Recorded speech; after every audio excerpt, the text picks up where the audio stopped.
অবশ্য প্রশ্নটি আপনাদের দুজনের জন্যই। আমি প্রথমে একটু আমি আপনার কাছ থেকে একটু জানতে চাইবো যে না, বাংলাদেশের আপনি প্রথমে জেসনকে দিয়ে শুরু করেন। She is a lady, like you should না, গিভ হার ঠিক দ্য। ঠিক আছে, আপনি বলেন। মানে আপনার মানে আমরা একটা জেনেরিক কোশ্চেনটা হচ্ছে যে বাংলাদেশের জি। গণমাধ্যমকে এবং সংবাদপত্রকে আপনার এখন স্বাধীন মনে হয় কিনা, সংবাদ মাধ্যমের মধ্যে কাজ করতে বাংলাদেশের সাংবাদিকদের অসুবিধা হচ্ছে বা কোনো প্রেফারেন্সকে ভয় পেতে হচ্ছে, যদি আমি ভয় শব্দটা ব্যবহার করি, বা আতঙ্কিত থাকতে হচ্ছে বা কাউকে বেশি খুশি করতে হচ্ছে, এরকমটা মনে হয় কিনা। আমি তুলনা করতে চাই না যে গত 15 বছর আমরা কেমন ছিলাম, গত 15 বছর আমরা খুবই খারাপ ছিলাম, এখন আমরা কেমন আছি সেটা যদি আমরা একটু বলি। খালেদ ভাই, আপনাকে ধন্যবাদ। জেসন, ধন্যবাদ। এখানে একসাথে আমরা এসেছি। আসলে বাংলাদেশের গণমাধ্যমের সংবাদ স্বাধীনতা, গণমাধ্যমের কাজ, সাংবাদিকরা কিভাবে কাজ করছেন, তাদের উপরে কোনো রকমের খড়গহস্ত, কোনো রকমের কন্ট্রোল আছে কিনা, এই জিনিসগুলোকে আমাদেরকে অনেকভাবে ভাগ করতে হবে আর কি। এখানে তো একটা হচ্ছে সরকার পক্ষের একটা চাপ থাকে, মালিক পক্ষের একটা চাপ থাকে, বর্তমানের যে ক্ষেত্র সেখানে বিভিন্ন পার্টি ইনভলভ আছেন, তাদেরকে সেইগুলা থেকেও আপনার চাপের সম্মুখীন হতে হয়। সুতরাং আপনি যে বাংলাদেশের সংবাদ মাধ্যম স্বাধীন আছে অথবা মুক্ত আছে, গণমাধ্যম মুক্ত আছে, এটা আসলে মনে করার কোনো সুযোগ নাই আর কি। আপনি দেখবেন যে আহ, আগস্ট থেকে এখন পর্যন্ত আহ, অনেক রকমের সংবাদ বাংলাদেশের গণমাধ্যমে এসেছে। বিশেষ করে বিশেষ কিছু পত্রিকা যেগুলো বিশেষ কিছু শিল্পগোষ্ঠী ওন করে থাকে, তারা এমন চটকদার সব কার্যক্রম করেন যা সাংবাদিকতার মানদণ্ডে আমার মনে হয় না যে কোনোভাবেই উত্তীর্ণ হয় আর কি। আর এছাড়া এই সংবাদপত্রের যেই যেই মিডিয়া হাউসগুলো আছে, এর মধ্যে কিছু তো আপনার স্টাবলিশ করা হয়েছে আহ, নিজেদের উদ্দেশ্য চরিতার্থ করার জন্য। আপনি দেখবেন যে কিছু চ্যানেল আছে, কিছু খবরের কাগজ আছে, যাদের নেপথ্যের ব্যক্তিরা অত্যন্ত বিতর্কিত, এবং এদের কাজ হচ্ছে এক পক্ষ হয়ে আরেক পক্ষকে আক্রমণ করা, ওই পক্ষ এসে আবার এই পক্ষকে আক্রমণ করে। কেউ কেউ আবার কখনো সরকারের সহযোগী হয়ে ওঠে। কেউ যখন দেখে যে সরকার তাদের কথা শুনছে না, তখন কি আবার তারা সরকারকে আক্রমণ করে। এটা আসলে বেশ জটিল এবং বেশ, আমার কাছে মনে হয় যে the environment is very dirty. বেশ ওকে। নোংরা একটা এনভায়রনমেন্ট এখানে এখানে বিরাজ করছে। মানে আপনি আসলে কম কথাতেও সবগুলো বিষয়ই আপনি মোটামুটি এনেছেন, কিন্তু একটু সহজ করে, মানে কোয়ান্টিফাই করে যদি আমি এখন বলি যে আপনি যদি সংবাদপত্রের স্বাধীনতার সর্বোচ্চ মান যদি হয় 100, এই মুহূর্তে এই সরকার আসার পরে বা 5 আগস্টে শেখ হাসিনা যাওয়ার পরে আপনি এই সংবাদপত্রের স্বাধীনতার মানদণ্ডে এটাকে কত নম্বর দিতে চাইবেন? সংবাদ স্বাধীনতার মানদণ্ডে আসলে এটা এটা খুব টাফ, কারণ আসলে কয়েকটা নিউজ পেপার আছে hmm, that we have to tell যে হুম, তারা এখনো কাজ করে যাচ্ছে। দুই হুম, থেকে তিনটার মতো, হুম। সর্বোচ্চ তিনটার মতো হয়তো আপনার সংবাদ মাধ্যম আছে, যারা চেষ্টা করছে এখনো সঠিক তথ্যটা দেওয়ার জন্য। এবং তাদের স্বাধীনতা আমি বলবো যে কোনো ক্ষেত্রেই 140-এর বেশি নাই। হাসিনার সময় হয়তো যেটা 25 ছিল সেটা এখন 40 হয়েছে। আর অন্য যারা আছে ধরেন আপনার, ওদের তো আসলে ধরেন স্বাধীনতা ডিপেন্ড করে তাদের মালিক যারা, ওকে। ওদের মর্জির উপরে। তো ওইটা নিয়ে আসলে মন্তব্য করার কিছু নাই আর ও, কি। ওকে। আমরা আবার আসবো আপনার কাছে স্পেসিফিক প্রশ্ন নিয়ে। আমরা একটু কাজী জেসিন থেকে এই ব্যাপারটা একটু জানতে চাই যে বাংলাদেশের গণমাধ্যম বা সংবাদপত্রকে আপনি আসলে কিভাবে দেখছেন এই পর্যায়ে এসে। ধন্যবাদ। ধন্যবাদ স্যারকেও ধন্যবাদ। এই বিষয়টা যে আমরা কথা হুম, বলতে পারছি, এটা আমি হুম, সাধুবাদ জানাই একটা উদ্যোগ নেওয়ার জন্য। আসলে আপনি বলেছেন যে আগের কথা বাদ এখন আমরা কেমন আছি হুম, সেটাকে জাজ করার জন্য। আগের কথা বাদ দিয়ে আপনি আজকের অবস্থা জাজ করতে পারবেন না, কোনোভাবেই পারবেন না। একটা ভেঙে যাওয়া বাসায় আপনি কেমন করে সাজিয়েছেন, ভুলে যান ভেঙে গেছেন কিনা, এই কথাটা আপনি বলতে পারবেন না। আগে কি মিডিয়া ছিল, গণমাধ্যম ছিল কিনা, সেই প্রশ্নটার উত্তর আমাদের দেখতে হবে। বিগত 15 বছরে যা হয়েছে সেটা কি সাংবাদিকতা হয়েছে কিনা সেটা আমাদের দেখতে হবে, বিরল বিকল্প বাদে। গত 15 বছর যা হয়েছে সেটা তো আমরা দেখেছি। এখন অনেকে বলে শেখ হাসিনাকে ফ্যাসিস্ট হাসিনা বলতে চায় না, বলে মাফিয়া, মাফিয়া হাসিনার পতন হয়েছে। তো মাফিয়া আওয়ামী লীগ বা মাফিয়া হাসিনা যে শাসন 15 বছর করেছে, এই শাসনটা যে করতে পেরেছে, এই জায়গাটায় তাদেরকে এনাবেল করেছে কারা? তারা কিন্তু আপনার এই মিডিয়াই তাদেরকে সহযোগিতা করেছে 15 বছর শাসন করার জন্য। আমরা তো গণমাধ্যমকে বলি ফোর্থ স্তম্ভ, চতুর্থ স্তম্ভ। সেই জায়গা থেকে গণমাধ্যম হচ্ছে দর্পণ। একটা রাষ্ট্র কেমন চলছে, সরকার কেমন করছে সেটা দেখার দর্পণ হচ্ছে গণমাধ্যম। সেই গণমাধ্যম সেই দর্পণ দেখায় নাই, দেখিয়েছে মানবতার মা শেখ হাসিনাকে, দেখিয়েছে যে কাঁদো বাঙালি কাঁদো, বাঙালির চোখে পানি নাই, কিন্তু ফোর্স করেছে মিডিয়াতেও সারা মাস জুড়ে শোক করে যে কাঁদো বাঙালি কাঁদো, অথচ তারা কখনই গুম খুনের কথা তুলে ধরে নাই। এই যে আড়াল করা, এই আড়াল করার মধ্য দিয়ে মাফিয়াতন্ত্র কায়েমে একরকম সহযোগিতা করেছে এই গণমাধ্যম। সুতরাং আপনি কোনোভাবেই 15 বছরের এই সময়কে বাদ দিয়ে আপনি কি এখন জাজ করা পসিবল না। 15 বছরে যা হয়েছে সেটা সাংবাদিকতা ছিল না, 15 বছর যা ছিল সেটা মিডিয়া ছিল না। এখন যা হচ্ছে, ভঙ্গুর একটা রাষ্ট্র, সম্পূর্ণ ধসে পড়া একটা রাষ্ট্র নতুন করে বিনির্মাণ করার জন্য যে প্রচেষ্টা, সেই প্রচেষ্টাটা আমরা ঠিকভাবে নিতে পারছি কিনা, সরকারের উদ্যোগ কি আমরা সাংবাদিকরা সেটা করতে পারছি কিনা, সেই জায়গাটায় যদি আমরা কথা বলি তখন মনে হয় কথা বলাটা সহজ হয়ে যায়। সেক্ষেত্রে আমি বলবো যে আমার মনে হয় যে আমরা চেষ্টা করছি, কিন্তু অনেক শস্যের মধ্যে ভূত যেহেতু রয়ে গেছে, কারণ আপনি এখানে বীজটা বপন যা হয়ে গেছে, সেই বীজের যে বপন আছে, যে বীজটা বপন আছে সেই বীজেরই চারা তো থাকবে। তো সেরকম একটা অবস্থা আছে। আপনি এখানে ব্যবস্থার যে সিস্টেমের মধ্যে আমরা আছি, সেই সিস্টেম যদি সম্পূর্ণরূপে ভেঙে দেয়া না যায়, সেই সিস্টেম থেকে যদি বের হয়ে আসা না যায়, তাহলে আপনি নতুন করে স্বপ্নের মধ্যে থেকে বলতে পারেন না যে সাংবাদিকরা সম্পূর্ণ স্বাধীন কিনা। সাংবাদিকরা সম্পূর্ণ স্বাধীন হবে কি করে? একটি ঘরের কি আপনার শুধুমাত্র পর্দাটা বদলালে হয়ে যাবে? একটি ঘরের কি শুধু দুয়ারের রংটা বদলালে হয়ে যাবে যে সেই ঘরটা অন্যরকম হয়ে গেল? তা তো না। আপনার ফাংশন করছে কারা, কিভাবে, সেখানে তো কোনো পরিবর্তন আসে নাই। সুতরাং আমরা যদি বলি যে অনেক কিছু পরিবর্তন আমরা আশা করছি, সেটাতে ইউটোপিয়ান চিন্তা হবে বলে আমার কাছে মনে হয়। জেসিন, আপনাকে ধন্যবাদ। আমি আপনার প্রসঙ্গে আসার আগে আমি একজন দর্শকের মন্তব্য একটু পড়তে চাই। আশরাফুল করিম খান, তিনি মন্তব্য করেছেন, অসংখ্যবার একই মন্তব্য তিনি করছেন, সেজন্য তার মন্তব্যটি চোখে পড়ছে। খালেদ ভাই, আপনি যেই টোনে এনসিপির নেতাদের সঙ্গে কথা বলেন, সেই টোনে কি এই দুইজন অতিথির সঙ্গে কথা বলতে পারবেন? আছে সেই হেডম? ঠিক আছে, মানে না, সেটা আমি পারবো না, কারণ হচ্ছে যে মানে দুইজন অতিথি বা দুই ধরনের অতিথি দুই রকম। আমি এবার একটু প্রসঙ্গে আসি জেসিন, আপনার জন্য আমার স্পেসিফিক প্রশ্নটা যেটা ছিল সেইটাও আসলে এরকমই একটা প্রশ্ন। সেটা হচ্ছে যে আপনি বলছেন যে এই যে যারা স্বৈরাচার ছিল, যারা ফেসিস্ট ছিল, তাদেরকে আসলে এনাবল করেছে কারা, মিডিয়া সহযোগিতা করে মিডিয়া তাদেরকে, সরকার কি করেছে সেইটা তারা আসলে দেখায় নাই, দর্পণ হিসাবে তাদের যে কাজ করা দরকার ছিল সেটা তারা করে নাই। কিন্তু মুশকিল হচ্ছে তথ্য প্রযুক্তির যুগে আমরা কিন্তু মিডিয়া যে এটা করে নাই, মিডিয়া যে এটা এরকম ফেল করে গেছে, সেই জন্য বাংলাদেশের জনগণ, পাঠক, অডিয়েন্সও মিলিয়ে মিডিয়াকে কিন্তু সাংঘাতিক রকমের হলুদ কার্ড, লাল কার্ড দেখিয়ে গেছে। এবং মিডিয়া কিন্তু বাংলাদেশে ইরেলেভেন্ট একটা জিনিসে পরিণত হয়েছিল শেখ হাসিনার সময়ে। কেউ বাংলাদেশের গণমাধ্যমকে সেই অর্থে আর বিশ্বাস করতে পারে নাই। আমরা বাংলাদেশের মিডিয়াতে শেখ হাসিনার সংবাদ সম্মেলন করা থেকে শুরু করে যা কিছু ছাপা হয়েছে তা নিয়ে হাসাহাসি করতে দেখেছি, ফান করতে দেখেছি, ট্রোল করতে দেখেছি, বিশ্বাস করতে খুব কম লোককেই দেখেছি।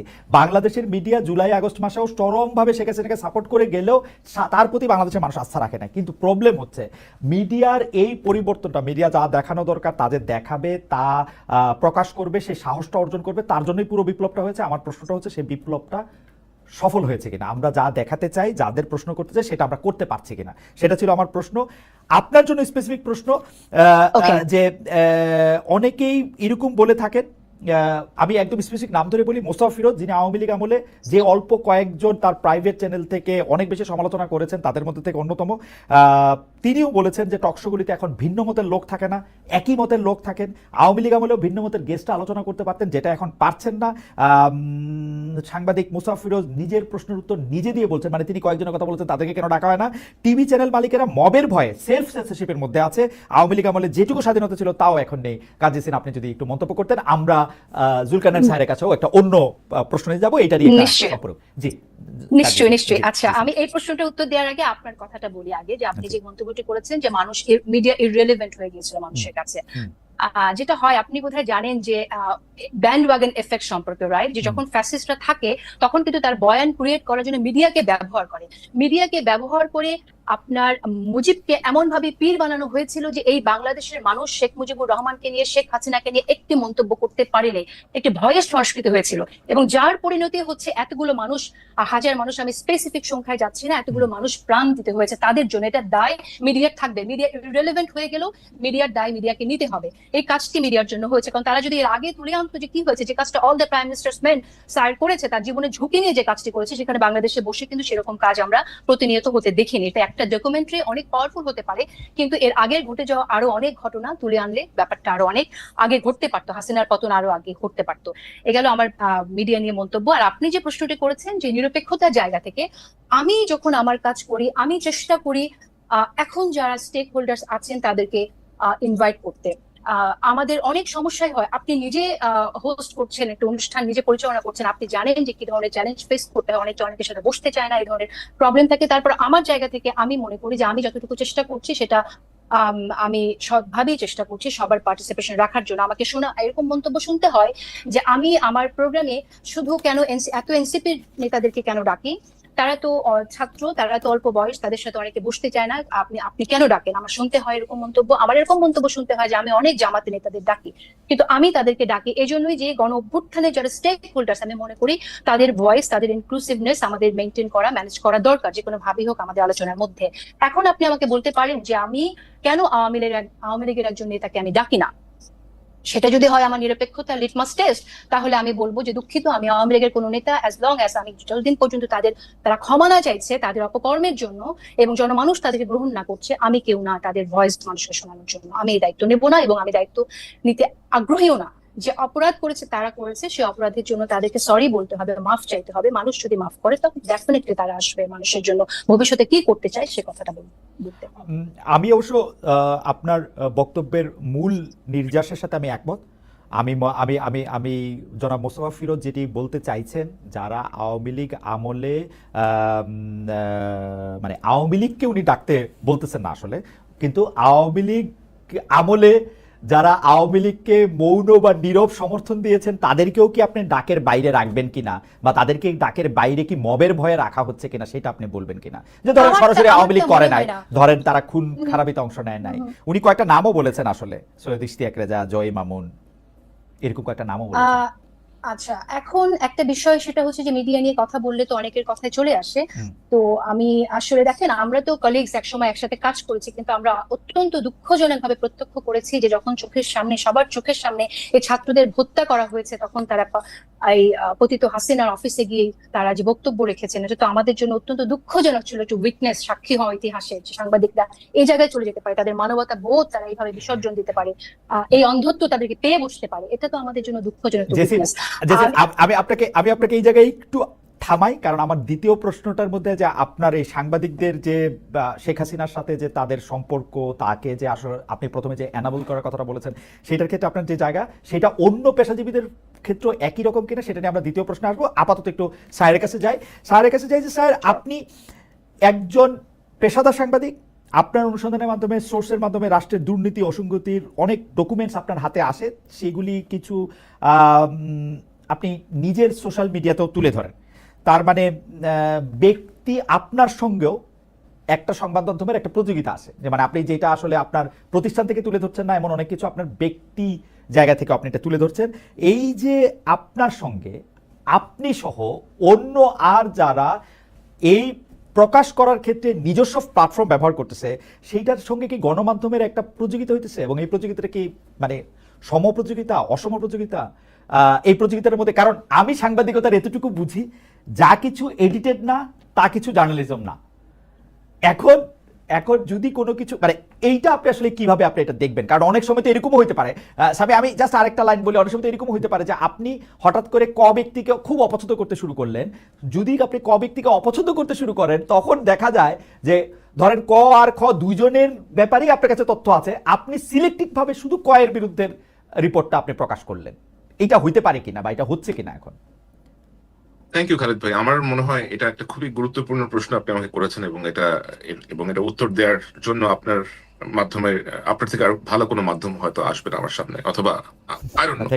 তো আমার যে অর্গানাইজেশন আমি কাজ করি, আল জাজিরা মিডিয়া নেটওয়ার্ক, এখান থেকে আমি আমার যে ডেস্ক, আমি যে বিষয়ে কাজ করি তা হচ্ছে দক্ষিণ এশিয়া, বাংলাদেশ, মায়ানমার, ভারত, অনেক সময় আরো অন্যান্য প্রজেক্টও আমাকে কাজে লাগানো হয়। যেহেতু আমি বাংলাদেশ থেকে আসছি এবং বাংলাদেশের বিষয়ক সাংবাদিকতা করেই আমার এই পথে যাত্রা শুরু, তো অবশ্যই ন্যাচারালি বাংলাদেশের বিভিন্ন নিউজের প্রতি আমার আগ্রহ অনেক বেশি থাকে।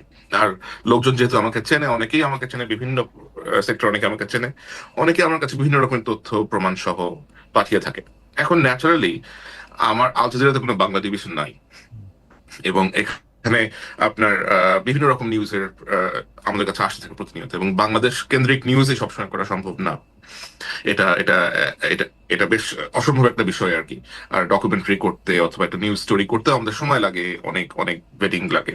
তারপরেও আমি যখনই সময় পেয়েছি, আমি আল জাজিরা ছাড়াও অন্যান্য মাধ্যমেও আমার রিপোর্ট আমি করেছি। নেত্র নিউজের জন্য করেছি, ওসিসিআরপির জন্য করেছি, দ্য টাইমসের জন্য করেছি, হারিসের জন্য করেছি, এরকম আরো অনেকের জন্যই আমি রিপোর্ট করেছি। বাংলাদেশের মানব জমিনের জন্য কয়েকটা রিপোর্ট আমি লিখে দিয়েছি। বাট যেটা হয় সেটা হচ্ছে যে আমার কাছে যা আসে, আমার পক্ষে এগুলা যেহেতু বাংলাদেশের কোনো পত্রিকায় গ্রহণ করতে রাজি হয় না, এখন কেন তারা রাজি হয় না সেটা একটা বেশ বড় প্রশ্ন। কারণ আমি অনেক সময় জিজ্ঞেস করেছি, অনেক এডিটরদের সাথে আমার কথা হয়েছে, তারা বলেছে যে মালিক ঝামেলা করতে পারে, মালিক পছন্দ করবে না, অথবা সরকার আমাদেরকে চাপ দিতে পারে, চাপ দিয়ে নিউজ তুলে নিবে, অনেক প্রবলেম করতে পারে, আমাদের হয়তো ওয়েবসাইট ডাউন করে দিবে, আমাদের জার্নালিস্টকে ভয় দেখাবে। তো আমার কাছ থেকে আসা রিপোর্ট এখনো পর্যন্ত অনেকেই বেশ ভয় পান আর কি। আমার আমার মনে হয় একটা আতঙ্কে থাকেন যে আমার নাম অ্যাফিলিয়েটেড হয়ে গেলে কোনো না কোনো ভাবে যদি তারা ক্ষতিগ্রস্ত হন। কারণ আমার অনেক রিপোর্ট হয়তো অনেকের বিপক্ষে গেছে, অনেকে এটার দ্বারা ক্ষতিগ্রস্ত হয়েছেন, অনেকে কিছুটা হয়েছে, like somehow some people goat affected, এবং তারা কোনো না কোনো ভাবে বিভিন্ন পত্রিকা মিডিয়া হাউসের সাথে সম্পৃক্ত। তো আমার প্রেজেন্স থাকলে তারা মনক্ষুণ্ণ হবেন। তো আমি যেটা করি, যেগুলো বেশি গুরুত্বপূর্ণ, একেবারেই যেগুলো বেশি গুরুত্বপূর্ণ, যেগুলো যাওয়া উচিত মানুষের কাছে, আমি নিজেই একটু সময় বের করে ওই সেই রিপোর্ট গুলা অথবা সেই ডকুমেন্ট যা কিছু আসে একটু যাচাই বাছাই করি। আর আমার তো অবশ্যই বাংলাদেশে একটা নিজস্ব কিছু লোকজন আছে যারা আমার জন্য এই ফ্যাক্ট চেক গুলা করেন অথবা খোঁজ নেন, বিভিন্ন দপ্তরে গিয়ে আপনার সত্যতা ভেরিফিকেশন করে আসেন। তো সেই মেকানিজমটা আমার আছে, বাট আমি ওটা সামনে আনতে চাই না, বিকজ আই ডোন্ট ওয়ান্ট না টু না রিস্ক না না, দ্যাট। আপনি অবশ্যই সামনে তো আনবেন না স্যার, আপনি তাকে প্রোটেক্ট হুম, করতেই হবে। আমার অবশ্যই। আমার মানে এবং এক লাইনে এবং যেটা সেগুলো আমি আচ্ছা, এডিট করেই হ্যাঁ নর্মালি প্রকাশ করে থাকি। আর আমার মনে হয় যে আমি ফেসবুকে যেটা করি এটা আসলে সাংবাদিকতা না, আমি তো ফেসবুক সাংবাদিকতা করতে আসি নাই। আচ্ছা। আর আমার সাংবাদিকতা অন্য জায়গাতে হয়, যেটা আমার কাছে আসে, এটা আমার কাছে চলে আসে তথ্য, এবং আমার মনে হয় যে মানুষের জানা প্রয়োজন, পিপল শুড নো, আমি শেয়ার করে দিই। আমি আমি শুধু সাংবাদিকতার একজন মানে ছাত্র হিসাবে জি। আমি আপনার কাছ থেকে এটা জানতে চাইবো যে ধরেন আপনি ফেসবুকেরটাকে আপনি সাংবাদিকতা বলতেছেন না, কিন্তু আপনাকে যখন মানে আরো 15-20 বছর পরে যখন কন্টেন্ট অ্যানালাইসিস করে আমাদের সময়টাকে ধরা হবে, তখন আপনি অবশ্যই একটা গুরুত্বপূর্ণ চ্যাপ্টার হিসাবে থাকবেন। তখন আপনার এগুলিকে আসলে কি হিসাবে ধরা হবে? কারণ আমি আপনাকে ঘটনাটাও বলি, তাহলে আপনি বুঝতে পারবেন। আপনি যখন উপদেষ্টা আসিফ মাহমুদ সজীব ভুঁইয়ার এয়ারপোর্ট থেকে বেরিয়ে আসাটার ওই ভিডিও যখন আপনি প্রকাশ করলেন, তখন এই উপদেষ্টা কিন্তু প্রশ্ন তুলেছেন যে রাষ্ট্রের গোপন ও বিশেষায়িত স্পর্শকাতর তথ্য, অর্থাৎ এয়ারপোর্টের সিসি ক্যামেরার তথ্য যদি আপনার কাছে চলে যায়, তার মানে আপনার তো বিভিন্ন জায়গায় বিভিন্ন মানুষজনও আছে, এবং সেইটার ক্ষেত্রে আপনি একটা পিক এন্ড চুজ করতেছেন। আসিফ মাহমুদ সজীব ভুঁইয়াকে আপনি দেখতে পারেন না, এনসিপিকে আপনি অপছন্দ করেন, সেই জন্য এটা সঙ্গে সঙ্গে আপনি দিয়ে দিচ্ছেন। কিন্তু বিএনপির কেউ হইলে, আমি কথার কথা করছি, বা জামাতের কেউ হইলে সেইটা আপনি দিতেন না। ব্যাপারটা কি একটা মানে একটা অসম জায়গা তৈরি করতেছে কিনা? ব্যাপারটা মোটেও অসম জায়গা তৈরি করতেছে না, এবং আপনি একটা বেশ মজার একটা একটা একটা একটা চ্যাপ্টার নিয়ে আসছেন। আমি I will go back to the before one, যেটা বলতেছিলাম যে আজ থেকে 15-20 বছর পরে গেলে যখন এগুলো নিয়ে আলোচনা হবে, if I am alive or not, তখন এগুলো কি হিসেবে গণ্য হবে? তখন এগুলো এই হিসেবে গণ্য হবে যে বাংলাদেশে সাংবাদিকতা করাটা এতটাই ভীতিকর ছিল যে সাংবাদিকরা অমুক সাংবাদিকের জুলকারনাইন সায়ের খানের রিপোর্ট নিত না, এই লোককে বাধ্য হয়ে অনলাইনে রিপোর্ট প্রকাশ করে দিতে হইতো। এটা এডিটেড বলেন, র বলেন, হোয়াট এভার ইট ইজ। তো অবস্থাটা এতটাই একটা ভীতির সিচুয়েশন আমাদের মধ্যে ক্রিয়েট হয়েছিল। আর আমি তো এর আগে অজয় আজিজের যে এয়ারলাইনের ভেতরে থাকা ফুটেজ ক্যাপচার করে নিয়ে আসছিলাম। ইসরায়েলের যে মোসাদের যে আউটপোস্ট হাঙ্গেরি, দুটোর মধ্যে ঢুকে গিয়ে মোসাদের যে টেকনিক্যাল ম্যানুয়াল স্পাইওয়ারের, সেটারও ছবি তুলে নিয়ে আসছিলাম। সেগুলো তো স্পর্শকাতর জায়গায় ছিল, এবং সেগুলো তো আমি পাবলিক ইন্টারেস্টের জন্যই করেছি, অনুসন্ধানী সাংবাদিকতার জন্যই করেছি। আসিফের সাথে আমার তো ব্যক্তিগত কোনো দ্বন্দ্ব নাই, আমি ওরা ভালো করে চিনিও না, কখনো কথা হয় নাই। এবং এনসিপির প্রতি আমার কি আছে না আছে, আমার মনে হয় সেটা এনসিপির 2-1টা লেটার খুব ভালো করেই বলতে পারবে। তারা ভালো করেই জানে যে তাদের কোন জিনিস আমার সামনে আসার পরেও আমি তাদেরকে একটা দ্বিতীয় সুযোগ দিয়েছি, এটা তারা জানে। কিন্তু এই দ্বিতীয় সুযোগটা আমি বিএনপি অথবা জামাত হলে দিতাম না, এবং দিই না নর্মালি। সো আমার মনে হয় যে ওরা এখনো বেশ তরুণ বয়সে তরুণ তারপরে মানুষ, আপনার কোনো বায়াস না, কারো এগেইনস্টে বা কারো পক্ষে এরকম কোনো বায়াস অবশ্যই না। কোনো বায়াস আপনি ভুল কাজ করবেন, চুরি করবেন, দুর্নীতি করবেন, ধরা পড়বেন, সামনে আসবে, আমার কাছে আসবে, সেটা আপনার আমি আপনাকে আমি এটা শেয়ার করে দিব। সেটা আপনার সোশ্যাল মিডিয়া পোস্টিং এর ক্ষেত্রে আপনি কোনো বায়াস থেকে কোনো কিছু করতেছেন এরকম আপনার মনে হয় না? না, never never, I will never do that. আপনি যদি কোনো কিছু একটা অপরাধ পান কোথাও, আপনি আমার কাছে যদি এসে বলেন, এন্ড এটা যদি কোনো বিশেষ ব্যক্তির বিরুদ্ধে যায়, এতে তো আমার কোনো কিছু যায় আসতেছে না, আমার তো কোনো মাস্টার নাই। নাই, ওকে তাই না? Like I don't consider anyone as my master or anyone as my boss or anything like that. আচ্ছা, আমি আবার একটু আসবো আপনার কাছে। আপনার ব্যক্তিগত পছন্দ অপছন্দগুলি বা আপনার সব মানুষেরই ব্যক্তিগত পছন্দ অপছন্দ থাকে, আপনার প্রতি ব্যবহার দিয়েও আপনি আসলে অনেক সময় আলোড়িত হতে পারেন, সেইটার ক্ষেত্রে আপনি কি করেন সেটা নিয়ে আমি আরেকটা প্রশ্ন করতে আসবো। আমি একটু জেসিনের কাছে আসি। Okay. জেসিন, আপনি সাংবাদিকদের কথা দিয়ে আপনি আসলে শুরু করতেছিলেন, বিগত প্রেক্ষাপট আপনি তুলে ধরেছেন এবং দর্শকরাও আপনার কথা অনেকেই অনেক বেশি পছন্দ করেছেন। আমি যে বিষয়টি শুধু আপনার সামনে আনতে চাই যে বিগত 15 বছরের ফেসিস্ট আমলে খালি তো এইটা হয় নাই যে সাংবাদিকরা এরকম করছে, আপনি অন্য পেশাজীবীদের ক্ষেত্রে যদি আমি বলি, সব ক্ষেত্রে তো এরকম হয়েছে। আমরা আমলাদেরকে দেখছি, আমরা বিচারকদেরকে দেখছি কেউ পায়ে ধরে সালাম করতেছেন, আমলাদেরকে দেখছি যে তারা ধরে নিয়ে আসতে বললে বাইধা নিয়ে আসতেছেন, তারা অতিরিক্ত যেটাকে বলে হচ্ছে মানে যাইছে তাই করতেছেন। ব্যবসায়ীদের ক্ষেত্রে কেউ কেউ কবিতা বলতেছেন, গান বলতেছেন, প্রথম নাকি শেষ কি কি জানি, কেউ কেউ এরকম বলতেছেন কার ঘাড়ে কয়টা মাথা আছে শেখ হাসিনা ডাক দিলে যাবে না বলতেছেন। তাদের প্রতি তো আপনার এত কষ্ট, এত বিতৃষ্ণা, এত বিরক্তি দেখি না। সাংবাদিকরাই কেন মানে আপনার এত বিরক্তির মূলে তাদেরকেই কেন আপনি এনবলার বলবেন, যেখানে আমরা দেখতে পাচ্ছিলাম যে তাদের তো এত বড় ক্ষমতা ছিল না? আমি আমি আমি ব্যাপারটা এরকম বলি যে তেলবাজি যে করছে এবং তেলবাজি করতে করতে যে এটাকে মোসাহিবির চূড়ান্ত সীমাও যে অতিক্রম করছে, এতেও আমার কোনো আপত্তি নাই, কিন্তু এইটাকে কি ফৌজদারি অপরাধের আওতায় আনার সুযোগ আছে? আমরা কিন্তু দেখতে পাই যে অনেকেই হত্যাকাণ্ডের মামলার আসামি, আমরা কিন্তু অনেকেই দেখতে পাই যে তারা একেবারে অপাঙ্ক্ত এবং অন্য কিছুতে পরিণত হচ্ছে। এটা আমাদের সাংবাদিকতার স্বাধীনতার জন্য বা স্বাধীন সাংবাদিকতার জন্য ভালো হচ্ছে কিনা? জি জি। আচ্ছা, হ্যাঁ। প্রথমত আমরা কথা বলছিলাম গণমাধ্যম নিয়ে, মিডিয়া নিয়ে, যে কারণেই আসলে সাংবাদিকদের মিডিয়া নিয়ে কথা হয়েছে, সাংবাদিকদের ভূমিকা নিয়ে কথা হয়েছে।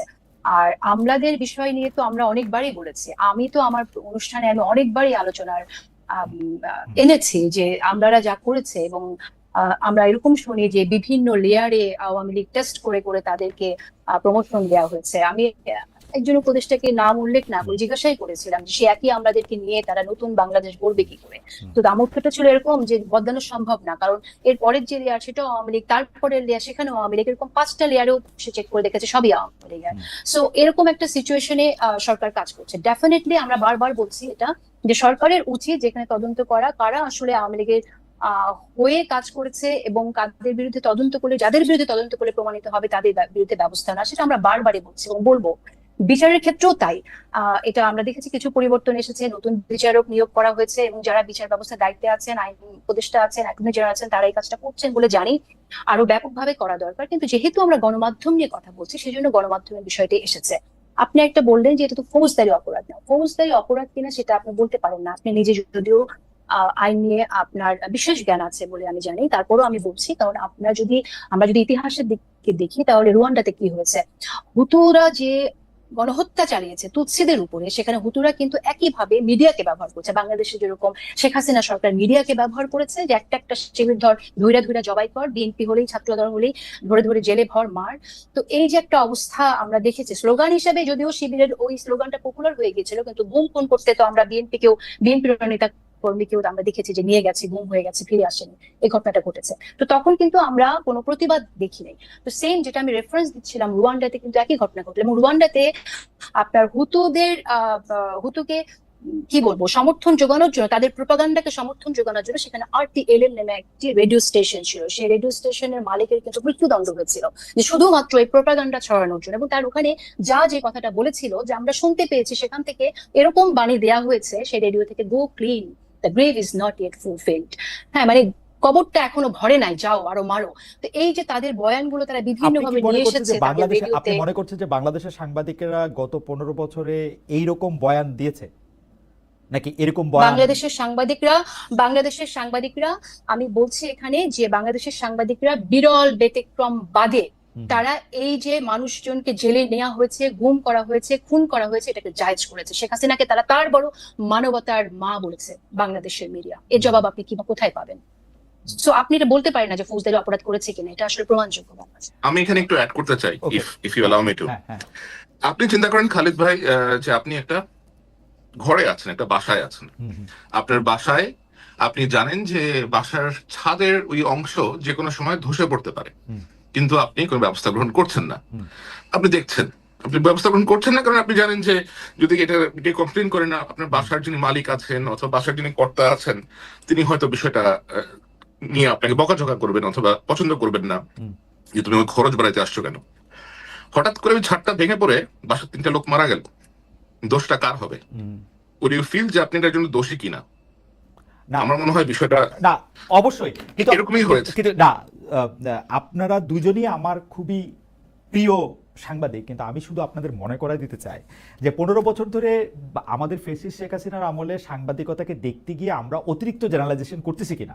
কারণ আমরা কিন্তু আমার শেখ মনে হাসিনা, হয় না, আমি আমার বলি একেবারেই আমরা মনে হয় কিন্তু না। শেখ হাসিনার যাবতীয় যত দুষ্কর্ম সেই দুষ্কর্মের যতগুলি আমরা জানি সেগুলি কিন্তু সংবাদ মাধ্যমের মাধ্যমেই জানি। মানে True. ধরেন ধরেন এই যে কি বলে সোনার মেডেলে চুরি করছে, বালিশের দাম কত রাখছে, পদ্মা সেতুতে কি করছে, সেগুলি কিন্তু গণমাধ্যমদেরকে আমাদেরকে মানে একদম হুতুতুৎসিদের সাথে মিলায়া গণমাধ্যম একেবারেই সে ফেসিসদের অ্যানাবলের ভাষাই শুধু ব্যবহার করছে।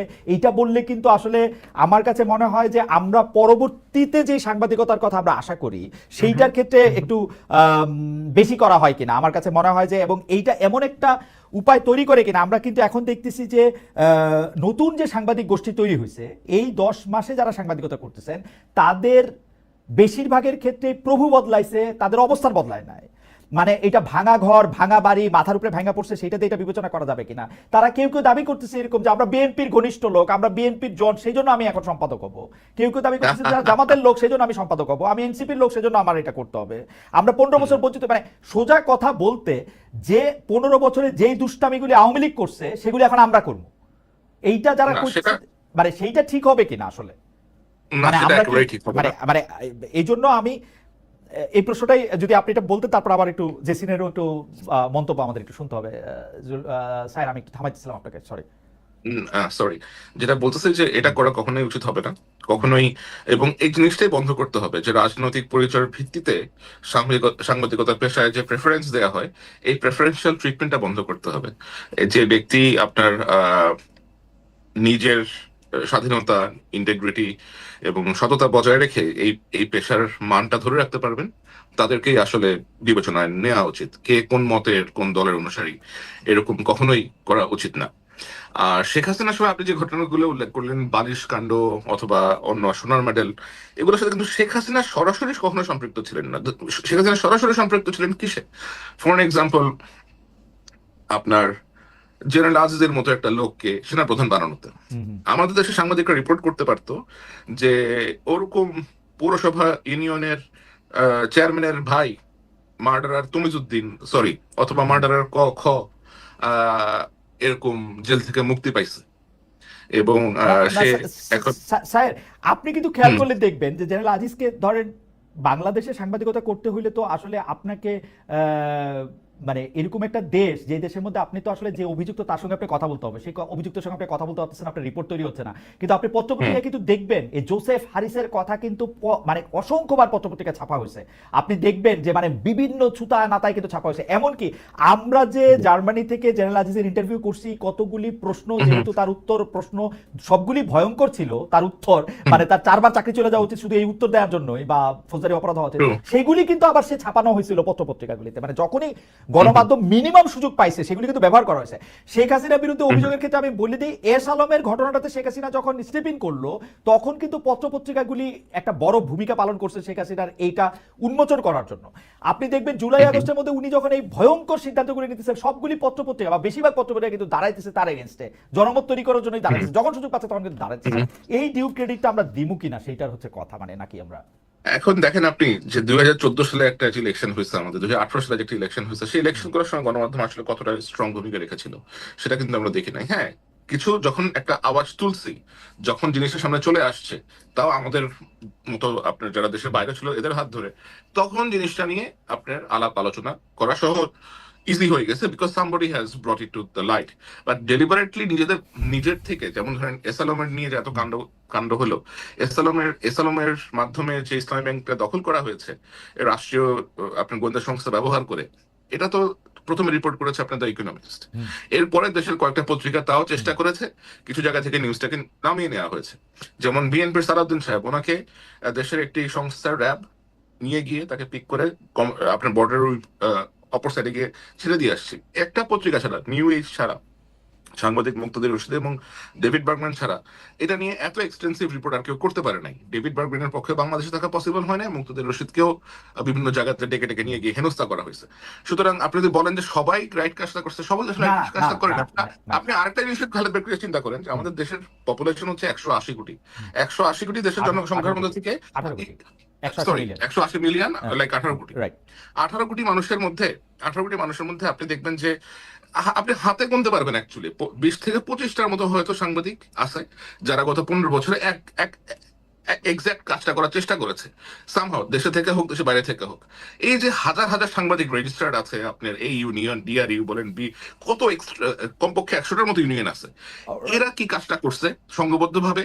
এডিটরস গিল্ড বলেন, এডিটরস এই বলেন, প্রতিটা সংগঠন আমরা এটা একদম মুখস্থ বলতে পারি যে এবারে যারা সংগঠন করে করছে কি তাদের করেছে প্রধান তারা? কাজ What ছিল role they actually played? প্রধান কাজই ছিল সরকার প্রধানকে আসলে যেটিকে আমরা তুষ্ট তেলবাজি করা, বলতেছি গিয়ে ওইখানে গিয়ে আপনি মা, আপনি বাবা, আপনি আমাদের সব, Right. আপনি আমাদের সোনামণি, এগুলা কি সাংবাদিকদের ভাষা হওয়া উচিত? না, একেবারে উচিত না, একেবারে উচিত না। আমি এই ব্যাপারে আপনার সাথে শতভাগ একমত। আমি একটু কাজে যেছি এবং এই ফোরামগুলো যদি স্ট্রং হইতো, এই ফোরামগুলো যদি একটা শক্ত পদক্ষেপ নিত, তাহলে তো আর এরকম হতো না। ফোরামগুলো যদি সাংবাদিকদের মধ্যে সাহসী সঞ্চার করার চেষ্টা করতো, রাইট তাহলে তো আর নিশ্চয়ই এমন হতো না। আপনি ডিজিটাল সিকিউরিটি কেস দিতে পারেন একটা সাংবাদিকের নামে, আপনি 1000 সাংবাদিকের নাম দিতে পারবেন ডিজিটাল সিকিউরিটি কেস একসাথে, আচ্ছা, সেটা তো আপনি করতে পারবেন। আচ্ছা, এটাতে একটু কাজী সিনের মন্তব্য একটু শুনি। আমাকে যদি মনে হইতে থাকে, আমি একটু মাঝখানে বলে দিই, মানে দর্শকরা তো এত দ্রুত অনেক সময় সিদ্ধান্ত চলে আসে না এবং বিভিন্ন জায়গা থেকে কেটে কেটে এটার মধ্যে বলেন। আমার কিন্তু মনে হয় গত 15 বছরে আমরা সবচেয়ে বেশি যে জায়গায় ফেল করছি সেই জায়গাটার নাম সাংবাদিকতা। সাংবাদিকদেরকে যদি আমি পরীক্ষার খাতা দেখতে নাম্বার দিতাম, আমি 10-এ অন্য সাবজেক্টে নাম্বার কেটে দিতাম, মানে শূন্য তো দিতামই। আমার স্যার যেমন আমি অঙ্ক কম পারতাম বলে সেটাতে তো শূন্য দিত, ইংরেজি থেকেও 2 নাম্বার কেটে দিত, ওরকম অন্য জায়গা থেকেও আমি 2 নাম্বার কেটে দিতাম। আমার অবস্থা সেটা। কিন্তু ঘটনা হচ্ছে বর্তমানে আমরা যে সাংবাদিকতার যে জায়গাটাতে আসি সেই জায়গাটা থেকেও যদি একটু বলেন যে এটারই ধারাবাহিকতায় আর কি আমার অবস্থা। কিন্তু মানে আমি কিন্তু আপনাদের সাথে একদম একমত, সাংবাদিকতা আমাদের ব্যর্থতা নিয়ে, সম্মিলিত ব্যর্থতা নিয়ে আমি একদম একমত।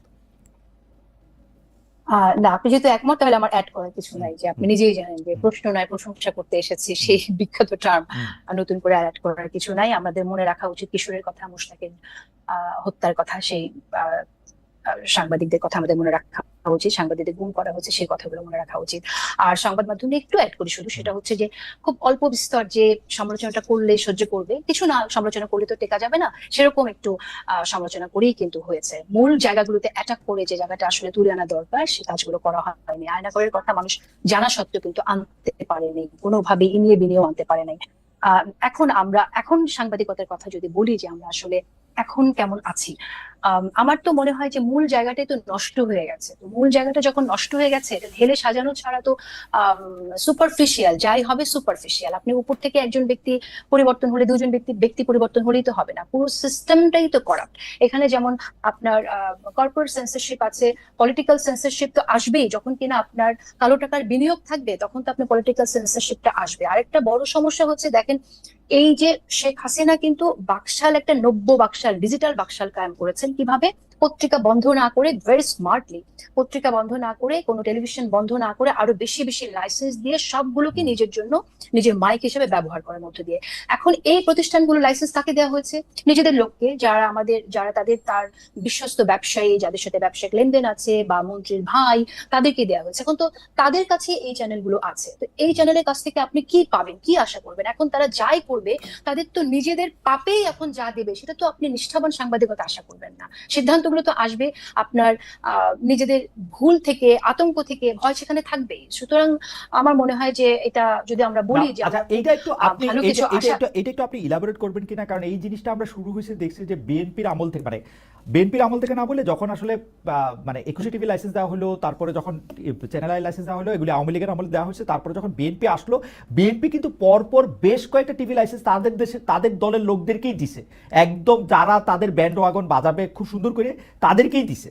এবং তাদের কেউ লাইসেন্স কিন্তু আওয়ামী লীগ আমলে রয়েও গেছিল। আপনি জানেন যে এনটিভি, বাংলা ভিশন, বৈশাখী, সেগুলি কিন্তু রয়েও গেছিল। এনটিভি, বাংলা ভিশন তারা একই মালিকানায় থাইকাও, মালিকানাটা কেন গুরুত্বপূর্ণ না সেটা আমি বলি, একই মালিকানা থাইকাও তারা শেখ হাসিনার আরো বেশি চামচামি করছে। এমনকি আওয়ামী লীগের মালিকানার টিভির চেয়েও বেশি চামচামি বিএনপির আমলের থেকে, বিএনপির যে মালিকানা ছিল সেগুলির থেকে আমরা দেখছি। তো এইটারও আপনি আসলে এটা কেমনে দেখেন? মানে মালিকানা তো আসলে এখানে বিষয় না, এখানে হচ্ছে ক্ষমতা। জি বলেন। মালিকানাটা বিষয় না, কিন্তু মালিকানাটাও আবার বিষয়। কারণ হচ্ছে যে আপনার যখন এখানে একজন ব্যবসায়ী কালো টাকা নিয়ে আসবে তার ব্যবসা রক্ষা করার জন্য, সে তো তখন মিডিয়াটা তার ব্যবসা হিসেবে ব্যবহার করবে না, সে তো এটাকে অস্ত্র ওয়েপন হিসেবে ব্যবহার করবে। সুতরাং এখানে মালিকানাটা ব্যাপার। আপনি আর যে চ্যানেলের কথা বললেন, প্রত্যেকটা চ্যানেল, যেমন আমি বাংলাভিশনের কথা নিয়ে এসেছেন, বাংলাভিশন চ্যানেলটা কিন্তু আমার জন্য যে পরিমাণ তারা নিয়েছে, টেনশন নিয়েছে, চ্যানেলটা বন্ধ হয়ে যেত যদি আমাকে, তো তারা টানা একটা বছর থ্রেট দিয়েছে শো বন্ধ করার জন্য, তাদের পক্ষে কথা বলার জন্য। যখন আমি কোনোভাবেই রাজি হই নাই তখন কিন্তু তারা চ্যানেলটা বন্ধ করে দিত, শুধুমাত্র চ্যানেলটা বাঁচানোর জন্য শেষ পর্যন্ত আমার শোটা স্যাক্রিফাইস বন্ধ করে দিতে হয়েছে, এবং আমি দিয়েছি সেটা সেই সময়।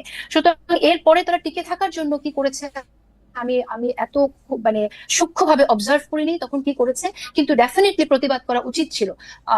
আমি আবারও বলবো যে একজন প্রতিবাদ করলেই, আসলে এক জায়গা থেকে প্রতিবাদ করলেই হয়, শুরু হয়ে যায়। কারণ সবাই যদি একই জায়গায় যেতে থাকে তখন কিন্তু মানুষ মানে আমার কাছে শাসকরা আর ওই কাজটা করতে পারে না, ঐক্যবদ্ধ হওয়া থাকা। আমার মনে হয় যে আপনার বক্তব্যের সাথে আমি একমত, কিন্তু আমার অভিজ্ঞতাটা যেহেতু একটু আলাদা সেজন্য আমি বলি যে আমি এরকম শুনতাম যে ডিজিএফআই উমুককে নিতে মানা করছে, আমি নাম ধরে বলি কারণ এগুলো সব ইউটিউবে আছে, যে আসিফ নজরুলকে নিতে মানা করছে, সায়ন্তকে নিতে মানা করছে। আমি যেইটা শুনতাম মানা করছে, বাজারে গিয়া ওই লোককে আমি নিতাম, ওই লোককে আমার অনুষ্ঠানে ডাকতাম, ওইখানেই তার সাথে আমি কথা বলতাম। আমি জীবনে কোনোদিন ডিজিএফআই আমাকে কোনো ফোন করে নাই, জীবনে কোনোদিন।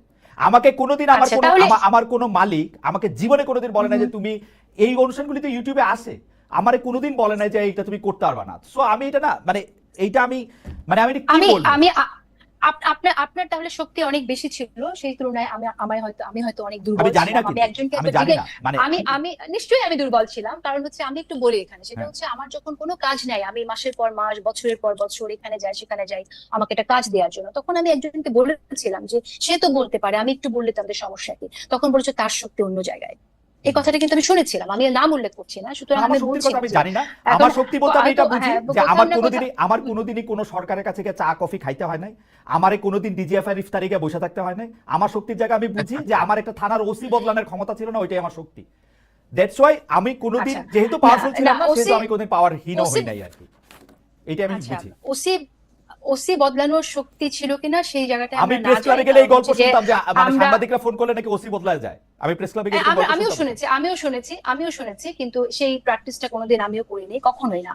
সো ওটা বলতে চাইছি না, আমি বলতে চাই যেটা, যে সত্যতার সাথে যদি সাংবাদিকতা কেউ করতে চায় তাহলে সে করতেই পারে, কিন্তু তার পাশে মানুষকে থাকতে হয়, প্রতিষ্ঠানকেও থাকতে হয়, সেটা আমি পাশে পাই না। সেই জায়গা থেকে প্রতিষ্ঠানে থাকাটা খুব জরুরি, সেটা খুবই জরুরি। এবং প্রতিষ্ঠানের যদি মালিক হয় আরো পাওয়ারফুল, তখন তার শক্তিটা হয়ে যায় আরো বেশি।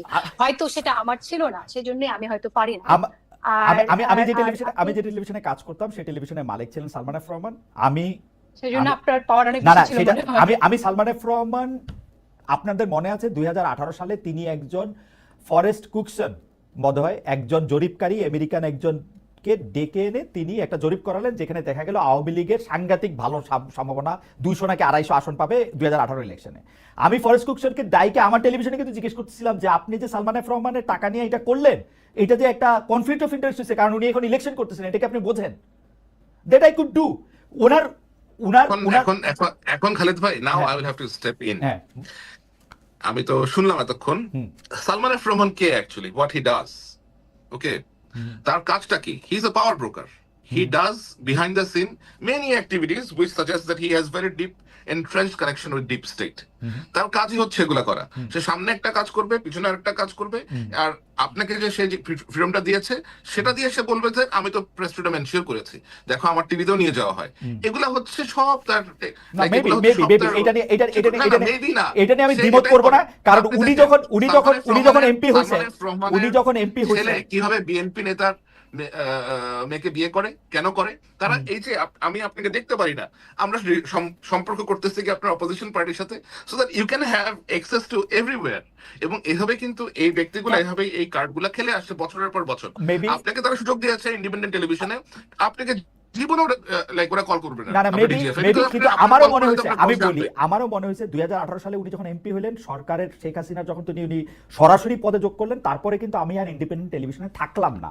আমার কিন্তু থাকারই কথা ছিল এখানে, আমি থাকলাম না, কারণ তারপরেরটা আমি আর জানি না, কারণ আমি সেন্স করতে পারছিলাম যে আমার আর ওইভাবে থাকা বোধহয় আর ঠিক হবে না। হাওয়েভার আমার প্রসঙ্গ বাদ দিয়ে এখন আরো অনেকগুলি গুরুত্বপূর্ণ প্রসঙ্গ আছে, সেই প্রসঙ্গদের একটু আনি। তার আগে দর্শকদের কাছে জানতে চাচ্ছিলাম যে গণমাধ্যমের স্বাধীনতা সমর্থন করে এনসিপি নেতা হাসনাত আব্দুল্লাহ বলেছেন স্বাধীনতার নামে ফেসিবাদের দোসরদের সুযোগ দেওয়া ও অপতথ্য প্রচার মেনে নেওয়া ঠিক হবে না। প্রিয় দর্শক, এই হুঁশিয়ারি সঠিক বলে মনে করেন কিনা? শতকরা 80% দর্শক মনে করছেন যে তারা এটা সঠিক মনে করেন, শতকরা 20% দর্শক মনে করছেন এটি সঠিক তারা মনে করছেন না। আরেকটা বিষয় নিয়ে জানি আমি এই প্রসঙ্গটা জুড়েই, যেটা নিয়ে আমরা মানে পোল করেছি সেটা নিয়ে একটু আপনাদের মন্তব্য শুনতে চাই। আমি প্রশ্নটা একটু সাজাই, তার আগে একটু বলে রাখি আমাদের অনেক দর্শক প্রশ্ন করেছেন যে আপনি কাজী জেসিনকে প্রশ্ন করলেন যে তিনি আওয়ামী লীগের নেতাদের নেন বা নেন না কিনা।